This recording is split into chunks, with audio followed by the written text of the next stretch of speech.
Bom dia para quem é de bom dia, boa noite para quem é da boa noite, 93 para quem é de 93, paz profunda para quem é de paz profunda. Você está no Boteco dos Illuminatis e hoje a gente vai entregar, eu não sei nem como é que eu falo, eu estou até sem roupa para participar, porque nós vamos entrevistar o grão-neto do Bram Stoker, o cara que escreveu o Dracula e que hoje o neto dele, o legado dele, ele defende e está trabalhando para cuidar disso, né? Para cuidar de todas essas informações do legado do Bram. Então, para você entender, você precisa ativar as legendas e depois colocar Translate to Portuguese. And now I will speak in English. But before introducing our guests, the people from the Illuminati's pub from tonight, from the Enochian realms, Ulysses Massad. Hello, guys. I'm glad to be here. I'm excited for this interview to meet Drake. And from the Pagan Connection, André Correia. Hello, everybody. I'm very excited to receive Drake here. I'm a big fan of his book, and I'm very happy to talk and hear here now. And also from the Pagan Connection, Vanessa Lanaro. Sorry, Vanessa, you have to be co-host. Okay, now. Okay, I'm very glad and happy to be here with you guys. It's gonna be a great night for us. Yeah, Rodrigo Lutark is with us, but he does not speak English, so he escaped for now. But from Japan, Robson Belli. Hello, guys. It's an honor to stay here in this party. It's a Halloween party for us now. And Fernando Guimarães, our astrologer, and I make you host.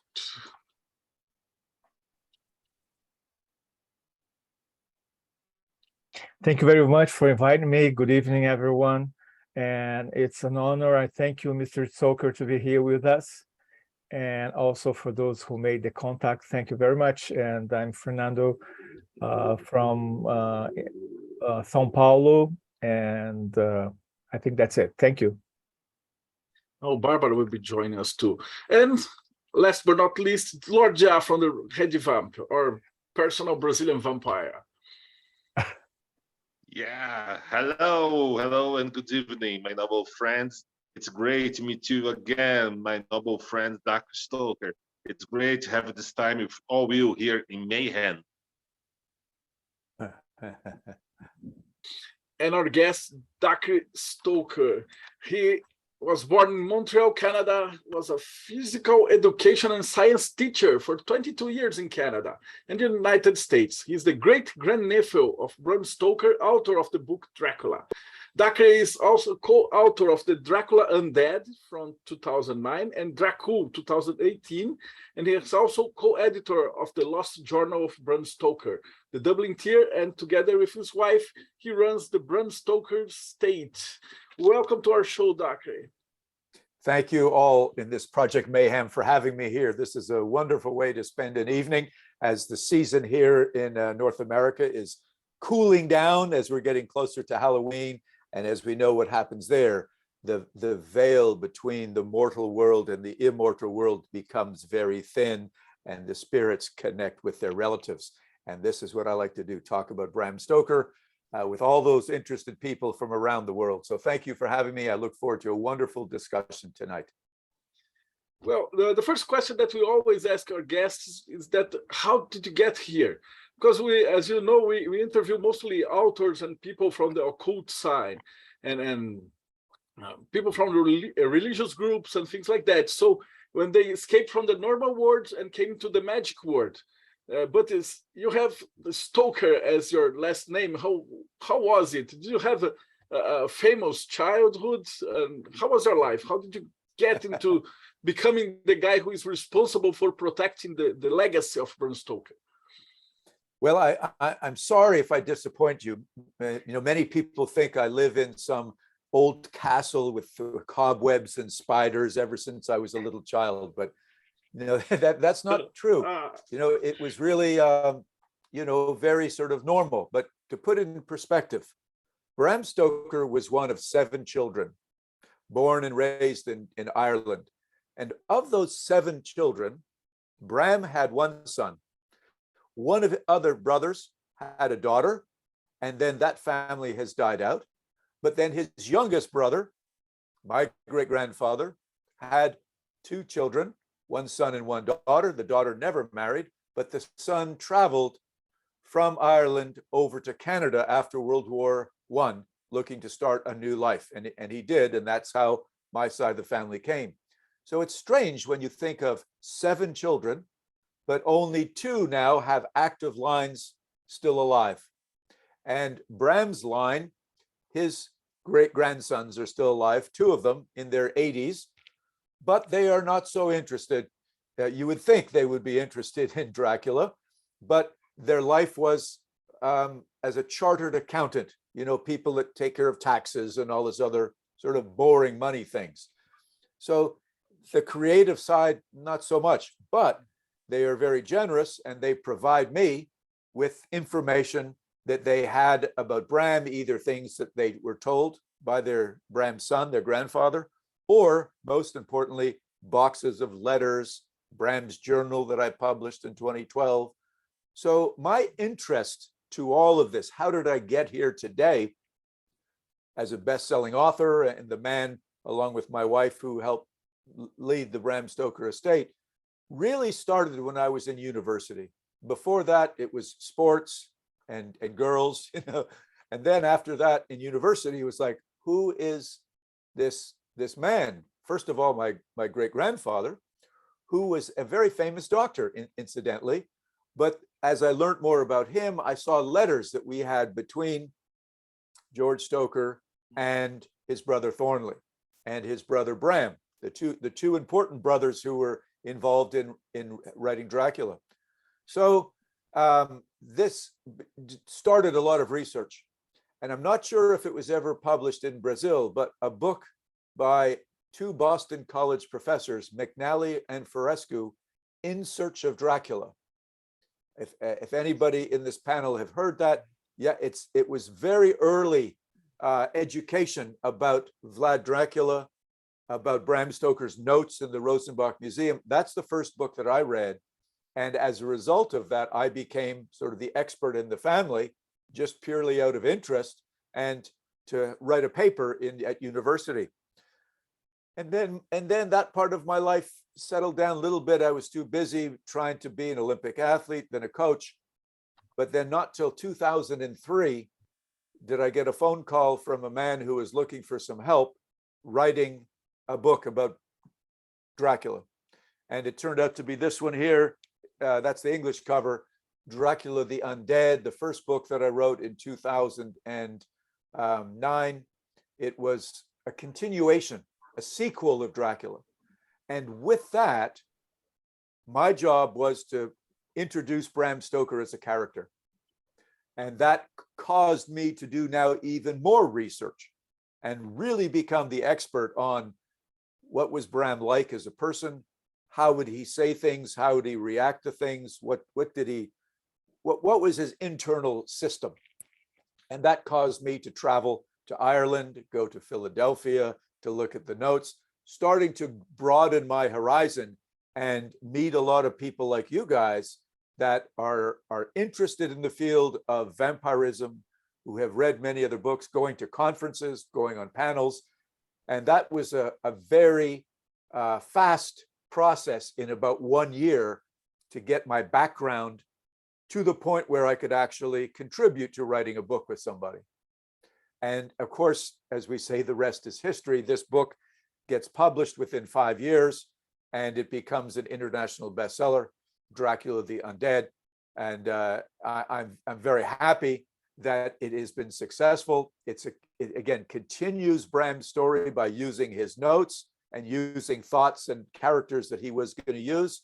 And from then, I've just kept moving on, finding more things and writing more books. So with that, it's a good question you asked. Again, how did I get here and become this type of person? I think my personality hasn't changed too much, but I certainly have a much better knowledge of Bram Stoker, Bram Stoker's research, his writing, and what he thought about the occult, what he thought about spiritualism, what were some of his interests that are, of course, very, very similar to people that you're discussing and have been talking with, because the occult was a huge thing in the Victorian era when Bram Stoker was growing up. And that's what I began to understand is how big of a thing was it? What was the impact on his life? And what were the issues? You know, it was quite interesting that many people back in those days were not free to talk against organized religion, either Catholicism or Protestant Anglican. If they spoke about that, they would be, you know, shunned from society. Mind you, people then started secret societies like Order of the Golden Dawn, Freemasonry, the Hellfire Club. This is where they could discuss these things. This is where they could secretly go and open their minds. And I think Bram Stoker, I know he was a member of the Freemasons, and I know he attended some meetings of Golden Dawn, but I don't have any record of him being a member. But it was an opening of the minds, which was in Bram's mind and mine as well. It's a healthy thing.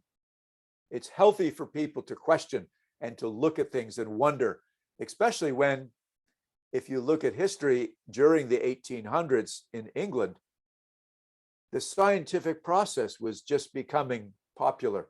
Charles Darwin had just discovered the origin of the species and wrote his book, and this was scaring religion.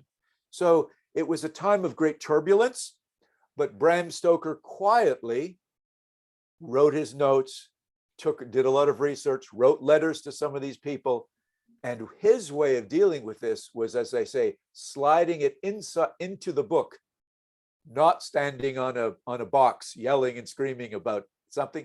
He would subtly put it into stories. So I know that's a lot of talking at one time, but that gets the ball rolling for what I have come to understand is my role is to understand Bram better so I can help the world understand him and his positions better. You said about the vampire. How did he get into the myth of the vampire? How was it at that time? Because here, if you're talking about Dracula, everyone knows who Dracula is. I believe just Superman, I think it's well known than Dracula. But at that time, what was a vampire to that people? And how did he got to know the myth to write about it? Okay, so this is probably one of the most, you know, complex issues. So part of it is himself and his personal experience. As a young boy, he was a very sick young boy, very close to death for the first 7 years of his life.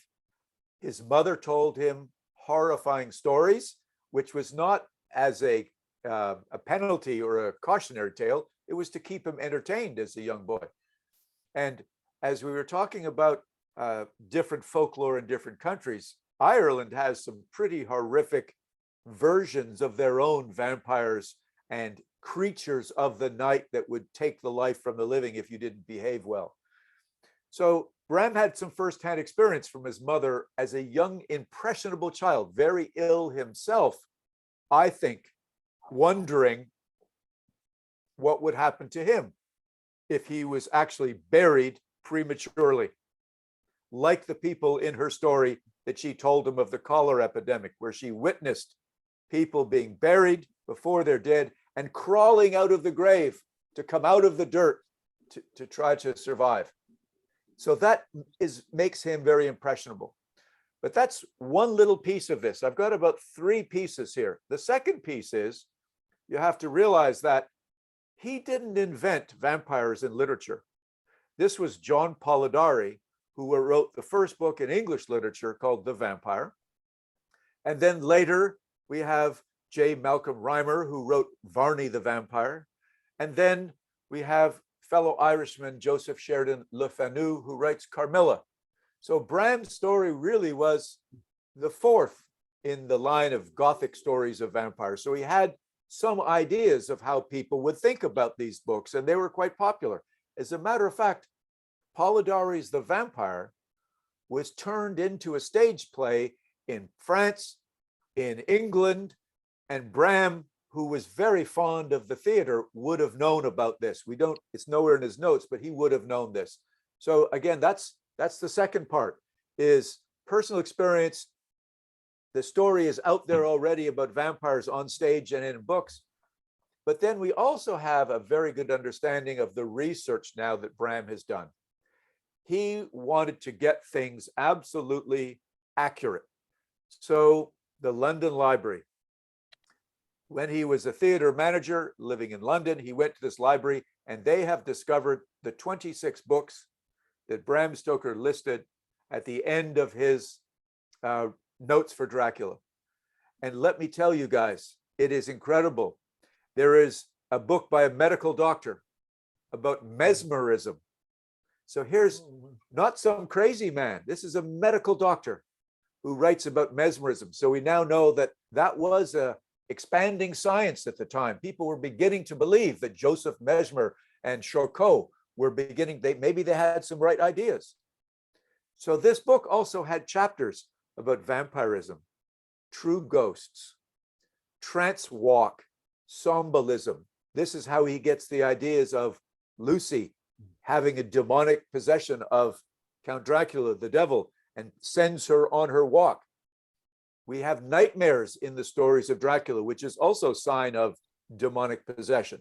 So all of these things, as I said, it's a mixture of Bram's own personal experiences, the things that he knows people are interested in, and now we know the research that he found in books by one doctor, and also a Church of England priest was also writing about second sight, necromancy. The other world is spiritualism. So respected people of the church, of medicine, writing about things that they think is important for the new world to understand. So this is where you take all these things and put it together in sort of one big soup. And it's the Dracula soup that Bram Stoker created from these different things. There's one other piece. And we know of the real vampire scares of Middle Ages in Europe. And these were essentially contagious diseases that people didn't understand how they were spread from one person to another. And as these treaties appeared in these libraries, Bram Stoker had access to these many treaties that explained when the church would send out a priest, Dom Augustin Calmet, or send out somebody like Philip Rohr or Herrenberg to go and look at these regions where people are doing exhumations from the grave, taking the heart out and burning it and feeding the soup to save the people being taken by the vampire, when in fact all they didn't understand was how germs were passed on. And they were thinking superstition was answering the question when medicine or religion could not answer those questions. Superstition is what was telling people it's vampirism. And Bram Stoker goes to America in 1896, almost his last year of writing the novel. And he picks up a newspaper from the New York World and sees an article about vampires in the New England states of the US, in 5 of the states, that they had many cases of suspected vampirism where the state authorities allowed people to exhume the bodies, stick a stake in, and take the heart out and burn it at crossroads. So not only was he thinking this was medieval history that people in England, his readers, were being prepared for, but it was contemporary. It was modern life that was going on in America that Bram was like, oh yes, if they believe this is happening, and really what it was tuberculosis that was causing them to believe in this vampire superstition. So he had a lot of different things that he discovered that made it easier for him to write a book that made the vampire seem real. It wasn't some vampire story in a far off country like Carmilla in Austria. It was a story of a vampire coming to England that scared the heck out of all these people who were normally aware of, we are the most powerful country in the world. London is most powerful. But since they just experienced the first chink in the armor, the first thing that went wrong, the Jack the Ripper murders had happened while just before Bram Stoker started writing Dracula, and the police could not catch this man or men. So they were scared. They were on edge. Bram Stoker writes a story that brings in a supernatural creature that the police are not even called in to try to capture, because I think Bram Stoker knew that you need someone like Van Helsing who understands spiritualism, understands the supernatural. This is how you do battle with a count. You don't call in Scotland Yard or the Metropolitan Police. That didn't work for Jack the Ripper. So again, Bram was aware of what made everybody scared, what was the sticking points. So that's where he got his vampirism from, many different sources. He writes this book that was real, it felt real, it was in real places, and it was, as we say in English, real scary. Well, that turns the story even more fascinating, even more fascinating. And then how was he publishing it? It was in 1895, 97, the first edition. 1897, yeah. 97, so this okay. is the 125th anniversary this year, yeah. Yes. And how many books was it published? Was it a huge success at the beginning? And how was his life after Dracula? You know, that's a great question. We do know from his contract that 3,000 copies was the first printing. That are worth a fortune today. Yeah, it was. But the first 1,000 he didn't make much money on. It was part of the contract. The very beginning, the publisher was going to get back most of their money in the first 1,000. So here's the funny thing. The reviewers of Dracula at the beginning, the very beginning, there was negative outcry. This was too scary. The word they used back in the day, sensationalism. It's too crazy. It's too out there. It's not respecting, you know, modern religion and the way everybody was so conservative and, you know, they'd never. So there was some negative reaction to this book at the beginning by the very stuffy British press.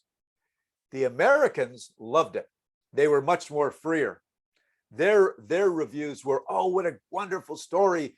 And to think Bram Stoker, our theater manager who comes over here, you think he could have done this. They couldn't imagine that the lovable, organized Bram Stoker who comes over to America with the Lyceum Theater and Henry Irving, the famous actor, could ever write such a story. So it's like he had a secret dark side that was released in the writing of this story. And I think there's something to that, you guys. I think the whole idea of Bram's interest in the occult and spiritualism was ignited by writing this book. So his life didn't change much at all because he still was the theater manager. That's where he made his money. And as a matter of fact, when he died in the year 1912, the book didn't have incredibly good sales. What happened, though, was he did have the sense to protect the dramatic rights of the story by having a reading, a staged reading at the Lyceum Theater. It wasn't a production. One script passed around to 11 different people on the stage, and they read it. And so he got his license to protect that dramatic rights.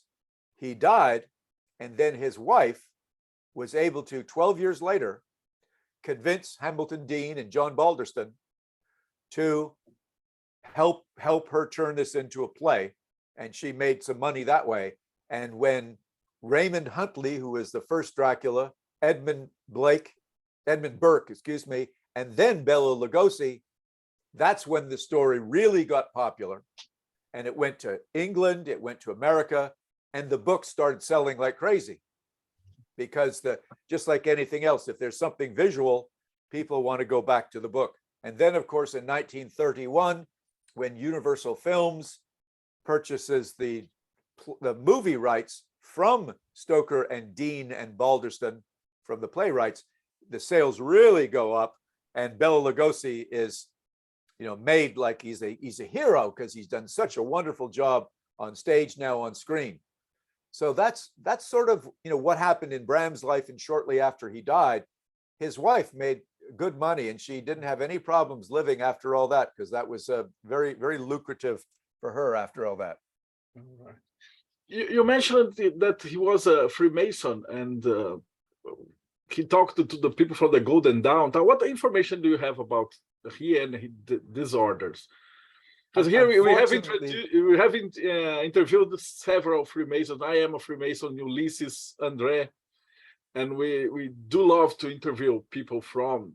And this information, I think it's new, because I looked up in the Wikipedia and things about Bram, and it does not say that he was. Exactly. And obviously I am not, so I don't have the secrets. But here's what I found out. But 2 years ago, I got to know a man living in my town here in South Carolina that was very high up in Freemasonry in America. And he said, Dacre, I think I read something somewhere about Bram Stoker being a Freemason. Let me do a little digging for you. And so he did, and he came back and he sent me an article in one of the magazines that looks back at people who were quite famous and who were Freemasons. And it mentioned the lodge that he was connected with in London. And I think it's called something like Chandos and Windos or something like this.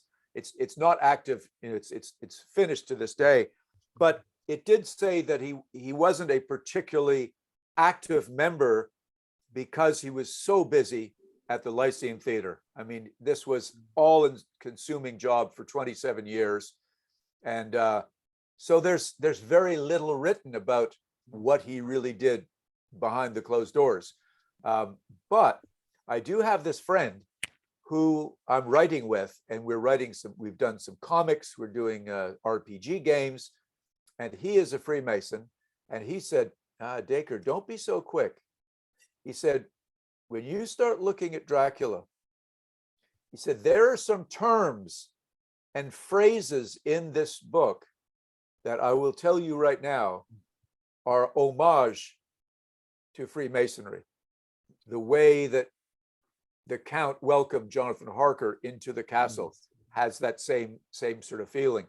So I don't know the secrets, but it's verified now that I've seen the article. He's on the list.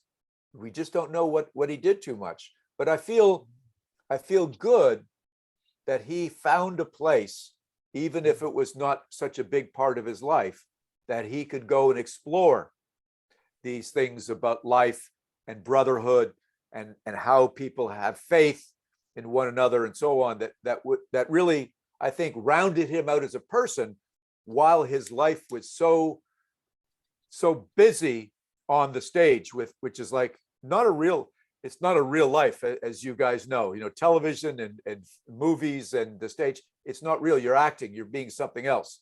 But when you could retreat to Freemasonry, you could be real with your people and think collectively. Well, he would probably have given lots of lectures about the vampire myth and the Dracula and the stories. At least here in Brazil, we do have some Freemason lodges that are they specialize in occult, and since Brazil is a Catholic country, but highly spiritually country, so we do have lots of lodges that deal specific with Hermetics and Kabbalah and things like that. And in England at that time, we probably have several other lodges that were dealing with the occult, the Theosophy and the Golden Dawn too. What do you know about the Golden Dawn and Bram? I only know from respected researcher who has showed me a list of people that attended some meetings of Golden Dawn, and Bram was on the list twice. That's all I know. I don't know where it was. somewhere in England. And I wish I knew more, but what I can say is some people have said, oh, he was a member of the Order of the Golden Dawn. What I know was he was very good friends with J. Brodie Innes, who was one of the guys who was moved over from Freemasonry to Golden Dawn. And Mr. J. Brodie Innes and Bram have wrote many letters back and forth.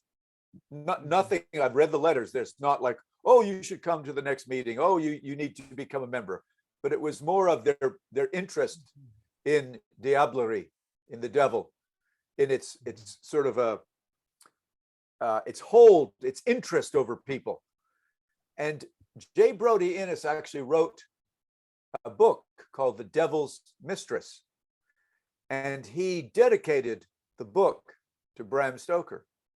And he said, I dedicate this book to the author of Dracula, whom I am not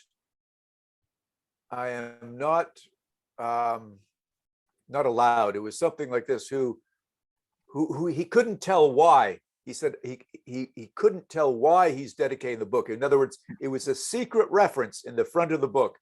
I'm not at liberty to say more. So Mr. Innes left some little puzzle in reference to Bram Stoker in this book, The Devil's Mistress. And that's something that I need to continue to explore at some point. I think it's very cool. I just don't know too much about it.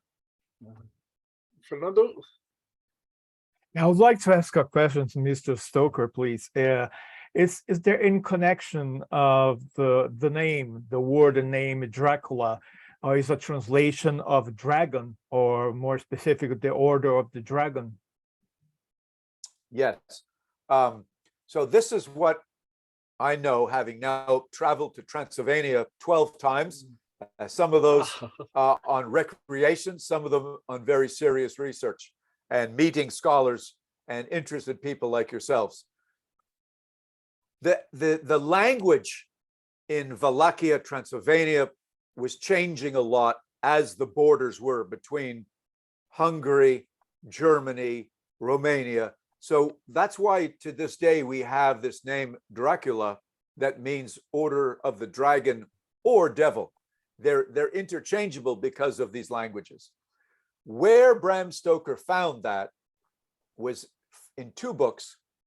One of them by William Wilkinson, who wrote a book called The Principalities of Wallachia and Moldavia.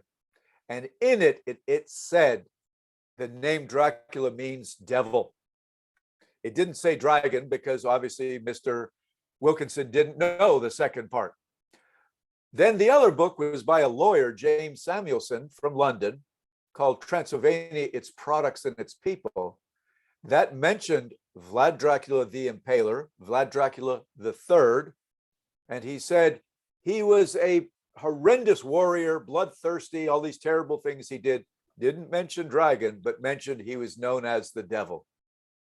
So those are the only two books in all these references in Bram Stoker's library that he had and in the London Library. And I am convinced that when Bram Stoker found those, he didn't find them by chance. He very specifically went to that library in Whitby one day, and he specifically studied at the London Library for 4 years. He was looking for a devil. I think the image of the devil was cast upon him by Henry Irving, playing the role of Mephistopheles on stage. Oh, okay.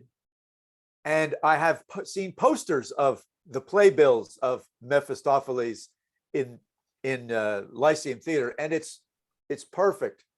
So I think he was looking at the devil incarnate, and he needed a real person to give him some mortal backstory life, to make him a little more believable than just this creature is the devil. It's the creature is the devil incarnate coming from Vlad the Impaler, Vlad Dracula. So those are the connections. That's a great question. That's what I know from Bram's notes and the books in the library. Yeah, because it seems that the Order of the Dragon were a compound of noble knights that, you know, from the elite of the time that was protecting somehow, like the, you know, protecting the cross, or, you know, like the stories that we have of Templars. Exactly. They, you know, this was Vlad's father was a member of the Order of the Dragon, put on started by King Sigismund of Luxembourg. And if you are Dracul, Order of Dracul, and you are the son of one of these, they put the A at the end, Dracula, son of. So yeah, it's interesting. If they were not looked at being devils, they were looking at being mighty dragon. And some of my Transylvanian friends thought, okay, if they're going to defend Christianity against the Ottomans, then why not take on this image of, you know, the strong supernatural devil as a dragon, which could make their name even more scarier, you know, as sometimes this does when, at least in America, you know, they write on the side of airplanes, you know, the devil dog, you know, something scary to make your opponent really scared. That's just my theory. I'm not really sure. Thank you very much. You're welcome. We got some more questions now. Hi, Drake. Is there any inspiration in Elizabeth Bathory to and because you say about the Vlad the Impaler, but and about Elizabeth Bathory, what can you say about? She is such a perfect historical figure who either, we don't know for sure if it was political or if she really did drain the blood of all these young girls and drink the blood or bathe in the blood. It's a murky time, but what we know is history judges her as a very cruel person, a very cruel lady who has as much claim as Vlad the Impaler of being bloodthirsty, even if they weren't technically a vampire. So what did Bram Stoker know, if anything, about her? Well, sadly, all those 26 books in the London Library that I have looked at, none of them had anything about Bathory. And it was like, I wanted to see it so badly because, as you know, Ian Holt and I did our research and we thought, okay, when we were doing this book, Dracula the Undead, if we're going to bring back Count Dracula, who I challenged many people when they said, oh, why, how could you write a sequel? Dracula's dead. How did he die? It was a Bowie knife and a kukri blade. It didn't even cut the head off, and there was no wooden stake. So he crumbled into dust. He escaped. Okay, so that gives me my opening. And Ian and I decided, just as you asked, let's bring back, or let's introduce to the modern Dracula myth this relationship, or, you know, contentious relationship between Elizabeth Bathory and Count Dracula. Let's create a backstory that's interesting because she does have the history of blood bathing and it would be believable. People want it. So the sad thing is, if Bram had even put her name in the notes, I could have said that came from Bram, but it didn't. It came from the history books that myself and Ian Holt and Alexander Gallant, our researcher, we found it. You guys have all found it. Everybody knows about it. And I think she was a damn good character for us to use. And I know people that will go on a pilgrimage to see her castle and just love to, you know, think of her life and you know, tormented life that she had, as well as what she did to her victims. So great question. But if I find anything about Bram knowing her, I'll let you know. Great.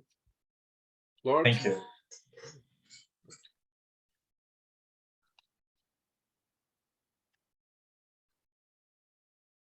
Okay, we have another question here. Yes, Yes.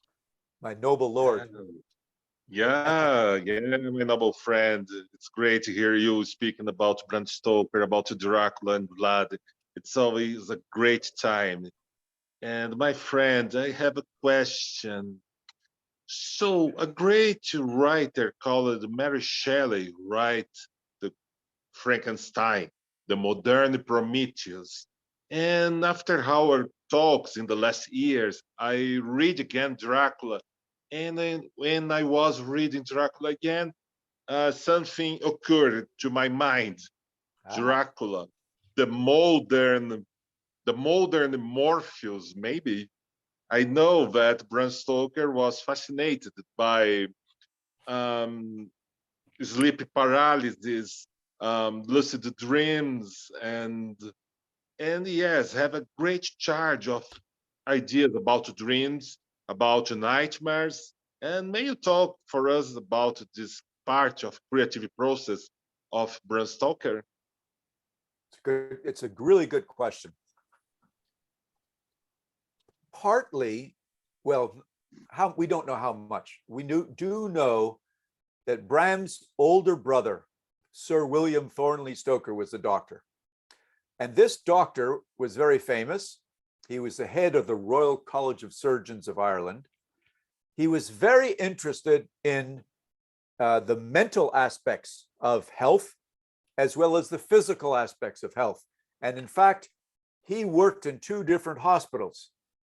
One of them was the Richmond Hospital. The other was the same hospital that Jonathan Swift, the writer of Gulliver's Travels, who did go insane and left all of his fortune to this hospital to become Swift's Hospital, to treat people with mental problems better. So you have the early days of medicine in Ireland. We say early, they were just starting to do surgery. They were starting to think about how to properly approach people with mental problems. And all of this stuff, I know, weighed very heavily on Bram. He considered all these issues. And one more little subtle thing before I get back to the rest of your question. When you talked about Frankenstein and how some of that information is applicable to Dracula, it comes from his brother. What his brother was doing with brain surgery on Renfield in chapter 21, this surgery where they put holes in the head to take the blood out. This was a time in medical history in London and in Dublin, Ireland, where they were doing experiments on animals, monkeys and dogs in particular, where they would take off the skull and look at the brain and touch the brain in places to see what was happening with different parts of the body. For medical science, this was necessary, but this was torture to these animals. There was no anesthesia. There was nothing to prevent infections. These creatures would usually die fairly close soon after, and sometimes they were kept alive, which was even more torturous. Bram Stoker's brother became an inspector of the people that wanted to perform these torturous surgeries or experiments in front of the big classrooms of students. It was called Inspector of Vivisection. So when I started reading Dracula yet again, I noticed all these references to Count Dracula as an evil experimenter who was doing experimenting on people. He was essentially experimenting on Renfield by putting ideas into his head to eat the bugs. And this is what Van Helsing was thinking Count Dracula was doing when he came to London. This was one of the sort of what we say the hot topics of the time, that Dracula was one of these bad criminal minds that was coming to not just take blood from people, but doing what these doctors were doing, that were going into court and some of them going into jail. So, you ask, what were the issues that Bram was getting at with Dracula, and how similar was this to Mary Shelley and her concern about body parts and human cloning and all this sort of thing. Dracula was very similar. So it's a wonderful observation that you made, a little more subtle, but that was a big concern of the time, of somebody with this power to exercise control over people's minds with hypnotism and mesmerism. What could they do to them physically? Amazing, my noble friend. It's great to hear all this and this refresh my ideas and dreams about this amazing book from Bram. Let me say one more thing, because you asked about the dreams. I'm sorry, I forgot that. Oh. There are bad dreams for those who sleep unwisely. One of the best lines in, and I know from my cousins whose grandfather told them that Bram Stoker did suffer from bad dreams in his life. And I think it goes back to the childhood stories, the nightmares that he had. And I also know, and I'm sure you guys do too, that back in the Victorian era, when somebody was resting and at sleep, if they had a bad dream, this was a sign of demonic possession of their mind and their soul, because they could not hold them off. So that's why people would have a cross by their bed, and so if you look at Dracula and you see how many times Bram mentions, oh, sleep well, sleep peacefully, I wish you have a peaceful sleep. That's so that the devil won't get inside your head like Count Dracula. Amazing. This is a great reference and one of my favorite sentences on that book. It's truly amazing. It's truly amazing. I think Marcelo, we have more questions. Now we have a question from the chat. In the book, we have the brides of Dracula, and then he fell in love with Mina. And was there something about the how would I say, the society at that time? I would say that Dracula has several wives in Wallachia, and then he abandoned them from Mina. How was this relationship? Is there anything best then? And then I will ask you again if you touch this issue in your book. But I believe this is the last question about the old Dracula, because I want to talk to you about your book, Dracula the Undead. Okay. So one of the important things of the novel Dracula is that it has become a classic because it is, as we say, a microscope looking into society at the time. What were the issues that we can learn about the novel, about society from the novel? And one of them is the role of the female in society. We know that most of all, at this point, females were essentially there to look beautiful, to get married, and have babies. However, Bram Stoker made a big statement, and it comes honestly from his mother, who was a social activist herself. She raised 7 children, but she also delivered papers to an all-male statistical and social society in Dublin. That means she made them accept her to come in, and she told them all about how we should better educate people who were deaf and couldn't speak.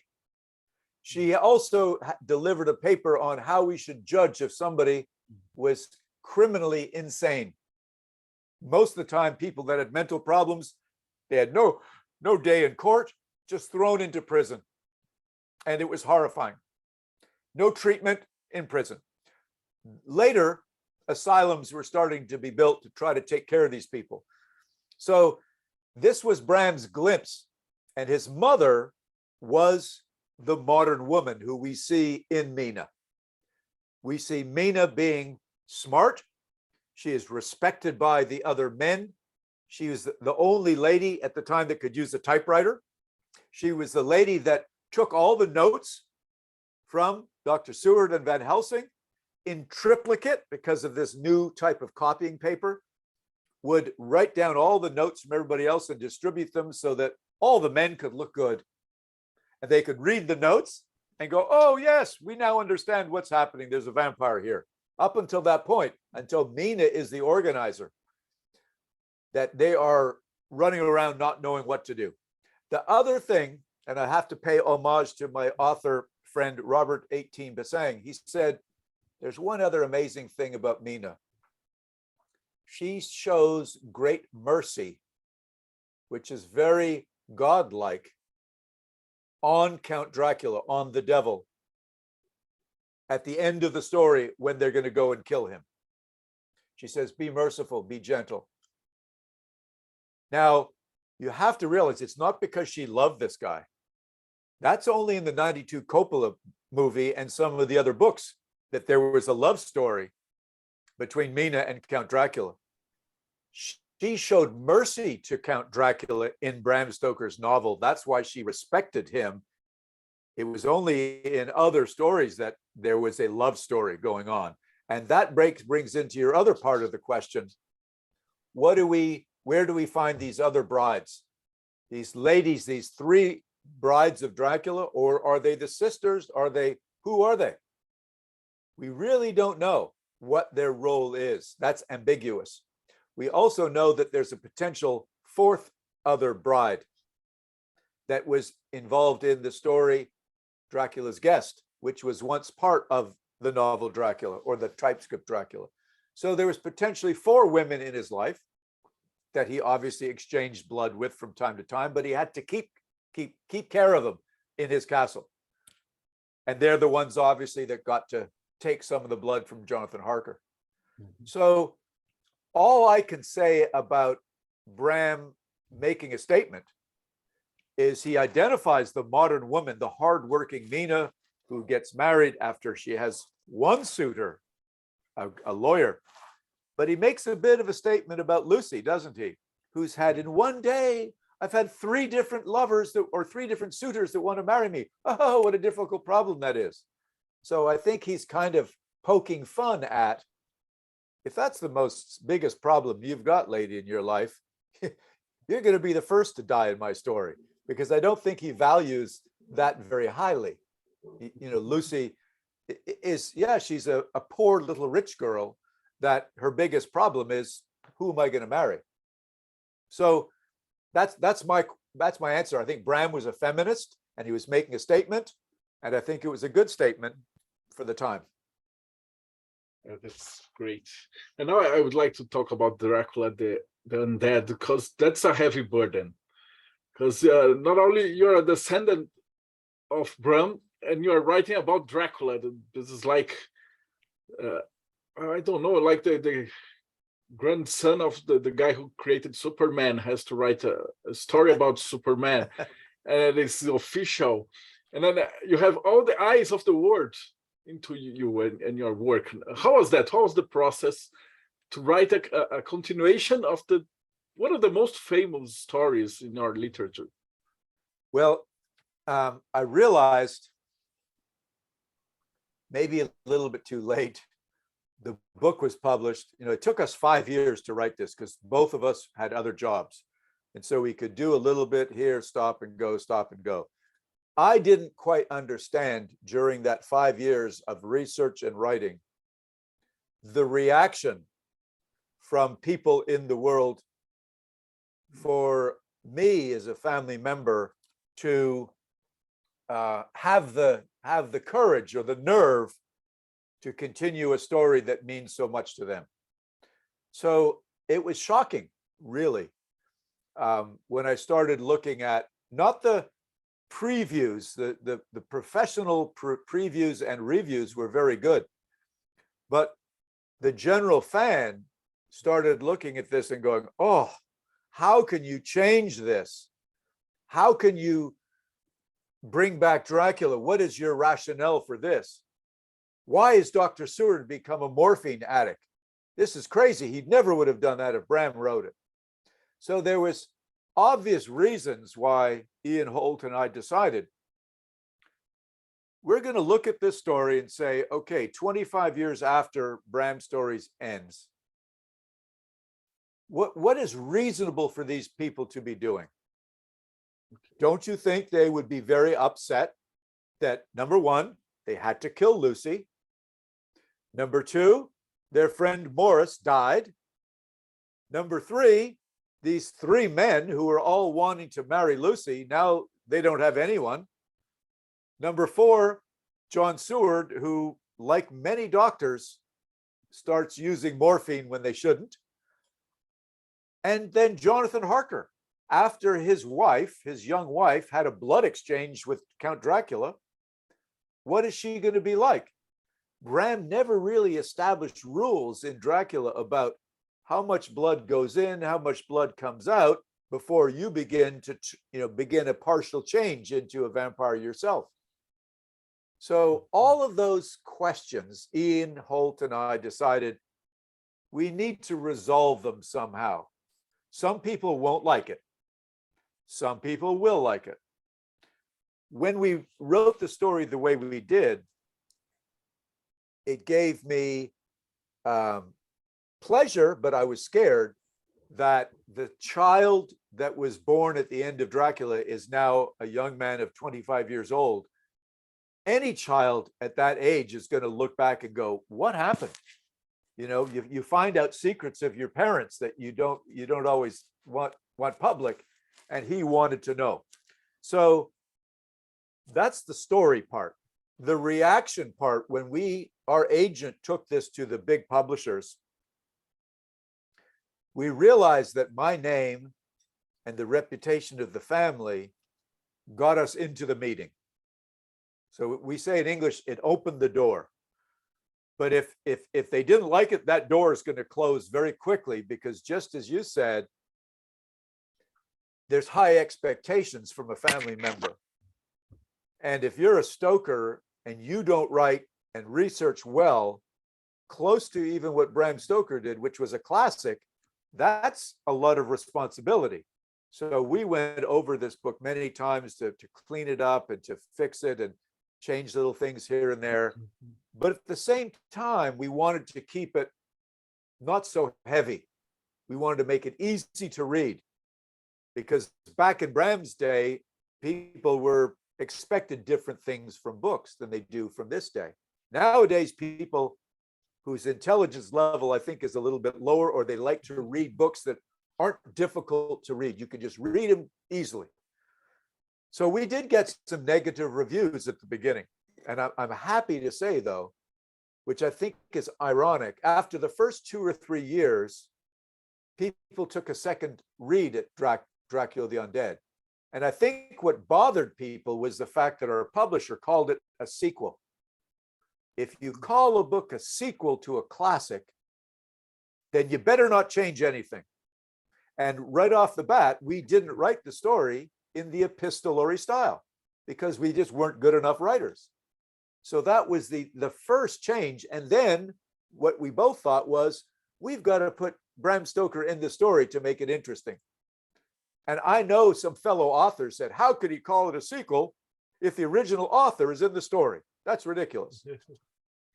And that gave us some bad reviews. But since then, what used to be a 3-star review in Amazon, which I hate to say it, we authors do look at from time to time, it's now 4.5 stars, because more people have said, this is pretty good after all. I think the negative backlash of, is this a Stoker family member just trying to make money off of his family name, or did he really write a good story with good research? And I really think that's what it is now. People realize, hey, this may not be a classic, but it's a good story. I enjoy it. Even though the characters have changed, it's believable and it's fun. So that's Dracula the Undead in a short version there. All right. André. Dacre, in your book, you bring Bram and the vampire face to face in the Dracula. How was to create the world where the fictions merge with reality? Oh, no, before that, tell us a little bit about Dracula. first. and Okay, yeah, then- that's, I was just going to say, I think let's hold that question just for a sec, because Okay. with our time we've got, so is there any more questions of Dracula the Undead? And let me ask this of all of you. I'm going to turn the table for a moment. I don't know how many of you read it, but the ending of Dracula with no stake and the way the story ended is ambiguous. Yeah? Yes. It's not for certain what happens. If any of you read Dracula the Undead, we tried to do the same thing with the ending of our story. Any of you have any comment or question on what we did at the ending of our story, or how we set up for a potential sequel? So let's go there before we go Dracula. All right. I'm waiting. Somebody's got to answer before I get back into this. André, he's the one who got it. What do you think? Sorry, I don't understand the end of Okay, the question. The question is, what's your impression of the similarity between Bram Stoker's ending of Dracula and how Ian Holt and I ended Dracula the Undead with this potential question? Is Dracula still alive at the end of both stories? It's a homage. I would do the same. It's a great idea, I think. I think the both they led to us to understand what happened. I like this because it's an open question. Yes. We have a finish, but it's an open question. We can imagine what more interesting to us. I don't know if it is this right. No, look, there's no right answer, because it was okay. What's your impression? So I for one agree, because that's what we wanted to do. Having been a teacher for 25 years and a coach, I like to ask questions of students that make them think without giving them the answer. And this is what we wanted to do. And I think Bram did the same thing. He didn't want to just spoon feed you the answer. Oh, Dracula's killed, the story's over. We want people to keep thinking about the story when you close it and go to bed at night, and you wonder, God, if that crate at the end of the Undead went onto the ship, the Titanic, and we know what happened to the Titanic, it went down, what could happen to the vampire and Mina when it goes down? And then where is Quincy? Is he saved? So that was this potential. And I'll tell you this, Ian Holt and I have a continuation planned. I don't know if we'll ever write it, but this is crazy. 2 days ago, I was giving a talk in Kentucky in the US, in a town called Bowling Green, Kentucky. 2 weeks before I was there, a man called David Ballard was giving a lecture. David Ballard is the man in charge of the expedition that discovered the Titanic. He was the one that had raised all the money to take the submarine down way back in 1985 and found those original pictures of the Titanic. That is exactly what Ian Holt and I were thinking of as a continuation. What about when David Ballard went down there and started bringing things up? Frozen in time, underwater. Vampires don't necessarily die if they're in a crate in their own soil. Maybe they come up and get shipped off to a warehouse in New York. And we have now Bram Dracula in 1985. And you know what drove me crazy? How many of you saw the BBC Netflix co-production of Dracula in 2020 with Dracula Claes Bang? I've seen it.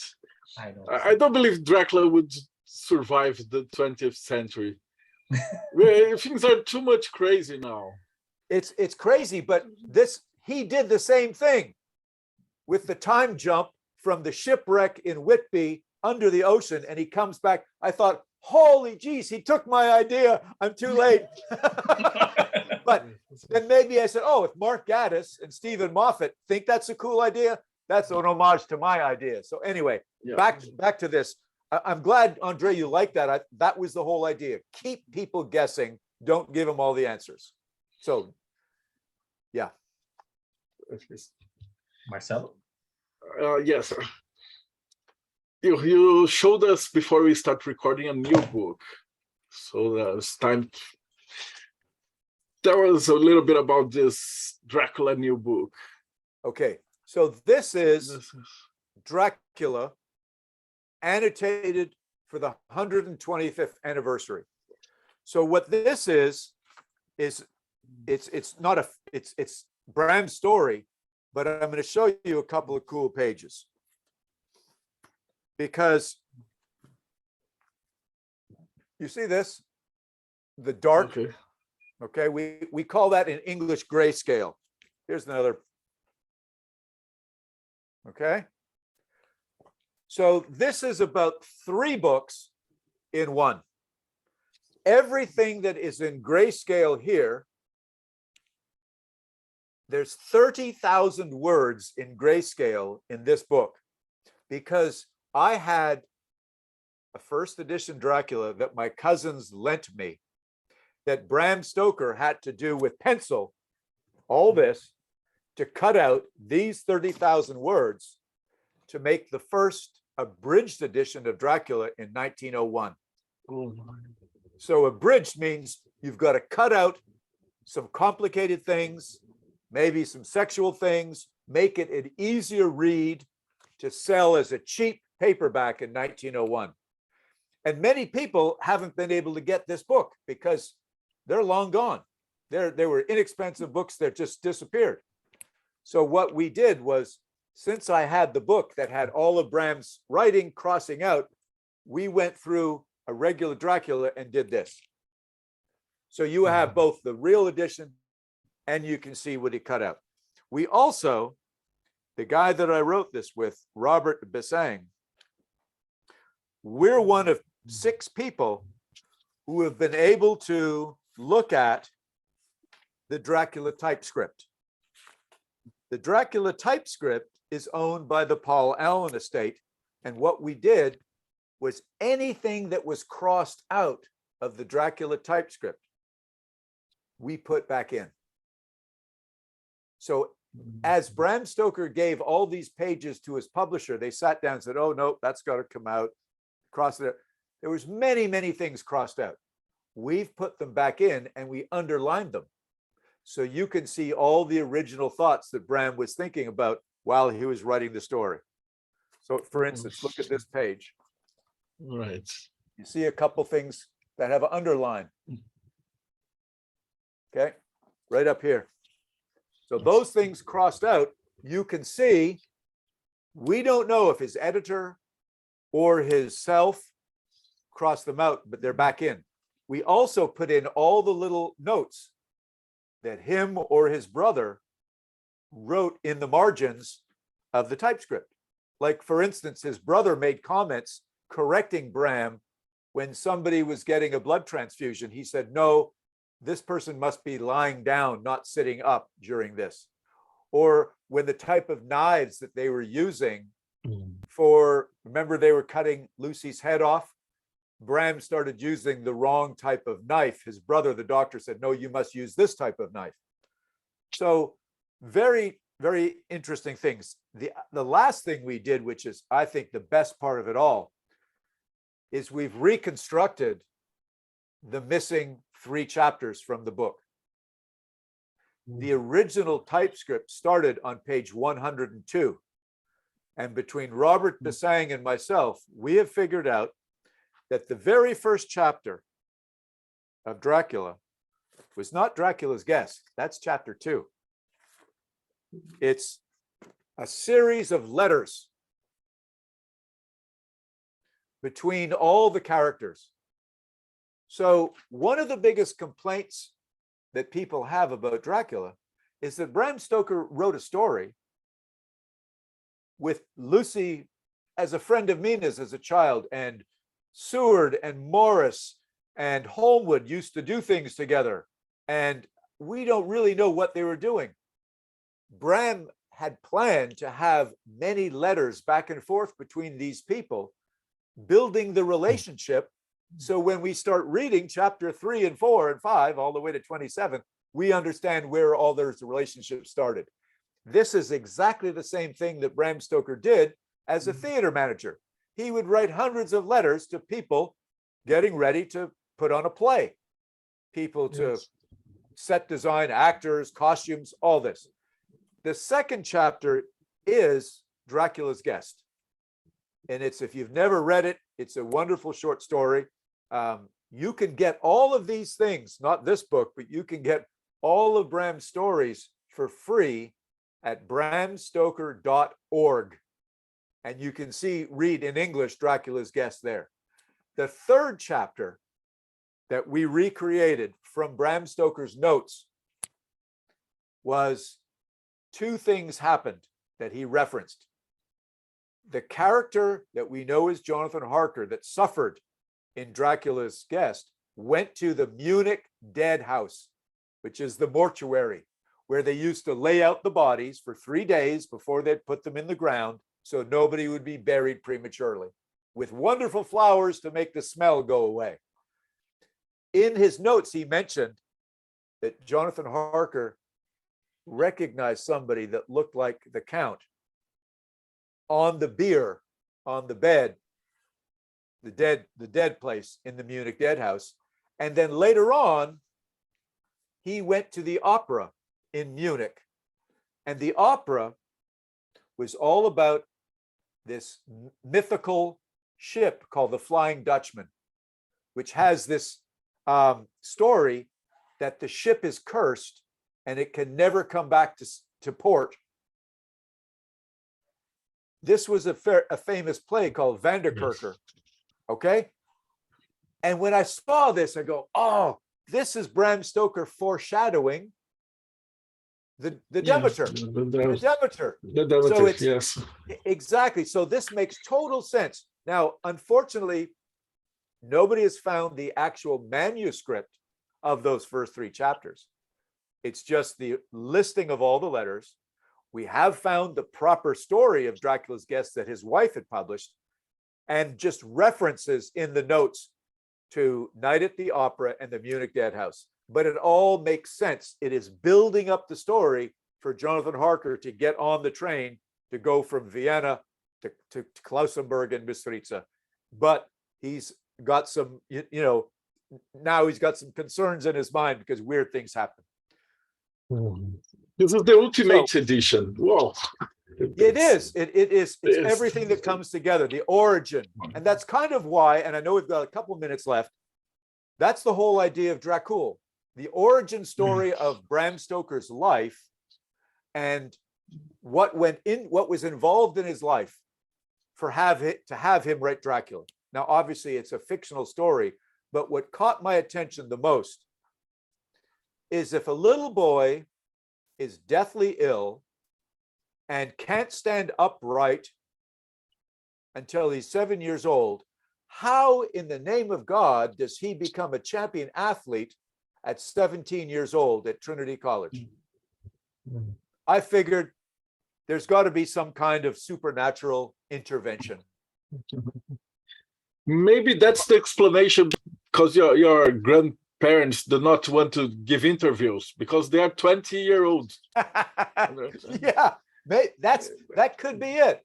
But seriously, I thought about this, and look, as an Olympic coach, I've seen steroid use, blood doping, all kinds of cheating in sport, and I figured they didn't have any of that stuff. No advanced medicine to make Bram Stoker have a miraculous recovery. So what about the nanny?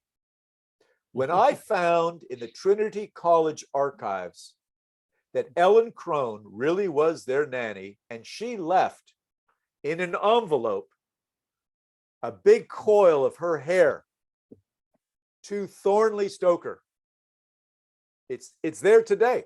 It sits there. That I know that was a weird thing people in the Victorian era did. Yes. But it also makes a hell of a story when you think there was something more going on here than we know. So maybe there was some vampiric thing going on that made Bram become this athlete.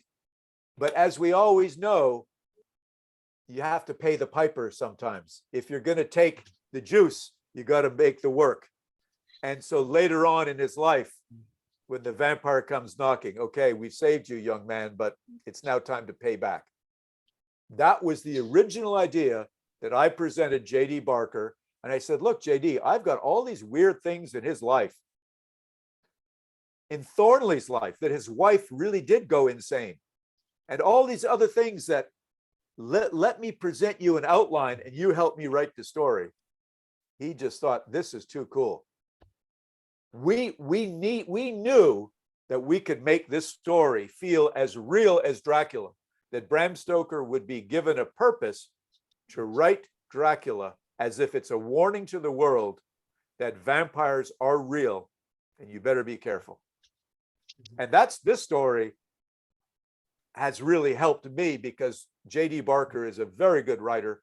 He's actually written now 2 books for James Patterson and become a New York Times bestseller. So I chose the right guy at the right time.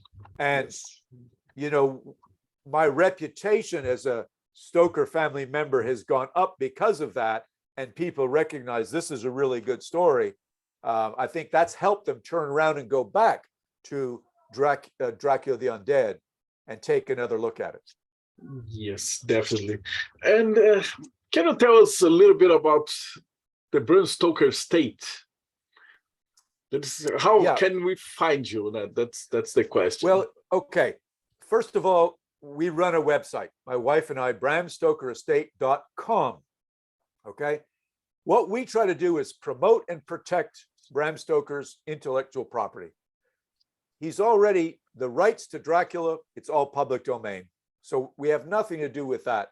But what we try to do is find his unpublished work and things that we think people would be interested about Bram. And his Lost Journal was one of them. When I found the Lost Journal and had it published in 2012, that's not public domain. So I helped his great-grandsons make some money because we published that. Sometimes people want to look at Bram's signature on products, like a nice pen. We helped them do that. And they gave my cousins a little bit of money. So it's not so much about making more money for them. They've all made a very good living, but it's trying to make sure that let's promote Bram Stoker to the point where people understand who he is, what he's like. And if you want to have me on a show like this to tell about him, or on a movie or on a documentary, I'll be glad to tell you the right things, because nothing makes me crazier than somebody say, oh, Bram Stoker died of this, or he was this, or he did this, without any evidence. You have to do the work. And I've done 12 years of work of reading all these letters and traveling all over the place and looking in museums to really find out what Bram Stoker was really all about, reading his stories and understanding them, traveling to places like Cruden Bay, Scotland, where he spent 14 summers, and who he spoke to there, what newspaper articles are about him, digging for things that aren't very sexy, but they're important piece of the puzzle. So people really can get an idea of who my famous relative was, rather than get wrong information. So that's really what the estate is. Not a big house like a castle. There's not thousands of dollars in it, but it's a vehicle to promote and protect Bram Stoker, and that's what we like to do. Well, that was really great. It was a great evening. I think wonderful. You blow our minds out. It was great. But I have a final question before I wrap it out. What are your favorite vampires besides Dracula? Ooh. The favorite ones. Okay. It's a curiosity. No, it is, because, you know, I spend so much time. Because there are hundreds and hundreds and hundreds of different vampires, and you spend all your time on Dracula. But I know. Favorite? It's crazy. I like I like the Underworld series. And I even forget her name, the female that is Kate Beckinsale. I forget her name as the Dracula. I liked True Blood. I like that series with all those, lots of vampires there. The Anne Rice series, Lestat, he was pretty cool. That was good. I think also one of my favorites, have any of you guys seen the Steve Niles comic that was turned into a film, 30 Days of Night? Yes. With the vampires in Alaska. Yeah. Great. A great comic book and a wonderful movie. Yes. Danny Houston played the main vampire. Very scary, very horrendous. So yeah, other than Dracula, I think those are my big ones. Yeah. Now, before we go though, is there any other questions from anybody else? Because you and I have been chatting a lot, but anybody else have any questions before we go? They were the one who wrote me the questions. Is that just because I speak English? Good. Okay, good. Well, but they were all participating here. Good. Okay. Well, I'll just tell you this. It's obviously, this is my time of year. I'm going to Dublin, Ireland next week to be at since COVID, they stopped the Bram Stoker Festival, but now it's back again. So I'll be presenting one of my lectures there, but also I'll be talking about Nosferatu, which is a wonderful movie, even though it was a pirated version of Dracula. It's okay, we're comfortable with it. So I'm looking forward to a wonderful Halloween season, and I hope all of you are connecting with your spirits any way you can. Be careful and be safe, and thank you guys for having me so much. All right. Thank you so much, Dacre. I will just, as I said, Ulysses Massad, your final words. I'll just call the guys to say goodbye to you. Okay. Drake, it's a very nice interview. My mind is blowing with this information about the connection between Brainstroke with Masonic. And your book, it looks crazy. It's very nice, a very great job. Thank you for this interview. Thank you very much. Yeah, appreciate that. Robson Belli. Thanks for all. It's the great lesson. It's the class of the vampire myth and other things about Dracula, Bram Stoker, and I really like the information about Bram Stoker and Freemason and the Golden Dawn. Is very, very information for the public at all. Thank you for all. You're very welcome. This interview is the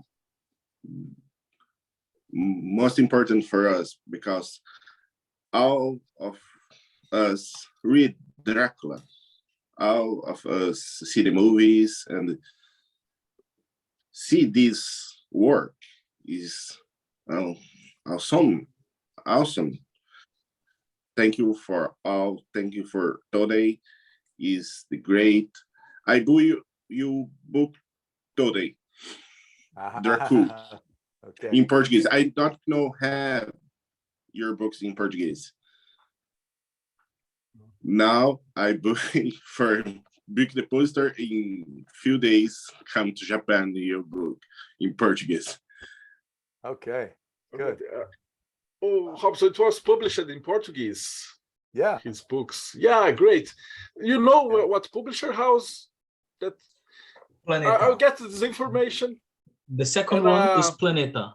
For the people who are Yeah. listening to us, I will put the link in the description of the video so you can buy it in Portuguese. And this new one, the Dracula, the Ultimate Series, it's going to be published in Portuguese. This one. Yeah. It's just come out a week ago, so we haven't got any offers yet from other publishers, but we'll be working on it. It will be, and when it will get published here, we will ask you to come to the show again and to absolutely interview you again. It has been a delightful night. Let's do one more thing, which might be fun. If everybody can turn their camera on we could do a big screenshot to have a picture of everybody. Is that possible? Okay, I will start video. Okay, you can start video. Because we do not do this live because of the subtitles. So there are just a few people. When we said we were going to interview you, there were like hundreds of people who but they do not speak English. So we right. So they'll wait and look at the subtitles. Okay. Yeah, they will be a lot of people in YouTube. Awesome. Okay. Well, listen, guys, thank you very much. Thank you so much for being on the show. And Lord Jai, your last words, and Vanessa and Andrea say. Oh, Marcelo and Dracula and all guys in Mayhem, it's always amazing to have a good conversation with all you. Dracula, it's always enchanting to hear from you about Bram Stoker, about Vlad III, and of course, Dracula. It's always amazing. And yes, me and my wife Chandra have plans for the next years to realize that tour with you around Romania. We have this plan very, very live. So you must wait for us. Well, I know we were waiting for the Ukraine war to settle down a little bit before we go back. So it's not a good situation in the world. But now my friends who live in Romania say the refugee problem is not so bad. So we're thinking of starting our tours again in June of 2023. So if you ever want information, I can send you the website of my partners, experiencetransylvania.com. That's the company that runs the tours that I lead with them. So we'd love to have some of you guys come to see these cool castles and have good fun there, drinking good wine and enjoying it, telling good stories. Yeah, we will. Andre Correia, final word. Thank you so much for being here with us. It's amazing. It was amazing to hear you and know all you say to us about Dracula, about the history of Bram. And I want to say that I love your book. Thank you for that. And I hope to talk with you soon here and Mayhem Project. Well, Andrea, you know all the different ways to contact me because I'm going to miss all of your contacts in Messenger and say, in email. You haven't forgotten, have you? So you know how to get a hold of me. So please do so. Okay. Well, don't worry, you've got some new friends in Brazil. Whenever you want to come down here, we'll take you to the Umbanda temple, so you will see some ghosts, some real ghosts, and people incorporating and lots of strange Brazilian folklore. Cool. Take a trip to these things. You got now several friends in Brazil and Japan. If you ever want to go to Japan, you have friends there too.